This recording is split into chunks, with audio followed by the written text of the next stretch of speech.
সামরিক শক্তিতে বাংলাদেশ কি কখনো ইরান, তুরস্ক বা ভারত, পাকিস্তানের মতো শক্তিশালী দেশ হতে পারবে? স্বাধীনতার 54 বছর পরও বাংলাদেশ সে লক্ষ্যে এগোতে পারেনি। বাংলাদেশের শক্তি আসলে কতটুকু?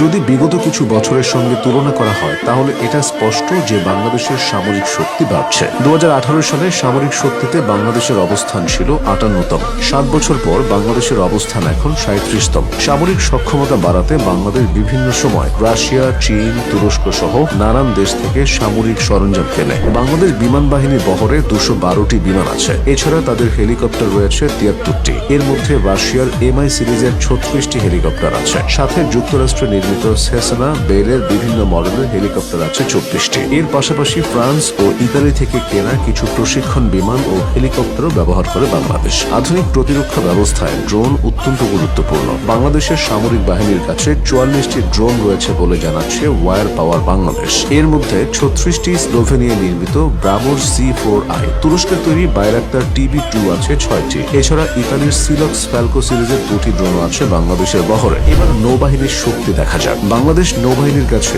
সব মিলিয়ে নৌযান রয়েছে 117টি। এর মধ্যে 7টি ফ্রিগেট, সাথে আরো আছে 6টি করভেট জাহাজ। ফ্রিগেটগুলোর 4টির নির্মাতা চীন, 2টির যুক্তরাষ্ট্র আর 1টি দক্ষিণ কোরিয়া। করভেট জাহাজগুলোর মধ্যে 4টি চীনের, 2টি যুক্তরাজ্যের। নৌবাহিনীর কাছে সাবমেরিন রয়েছে 2টি চীনের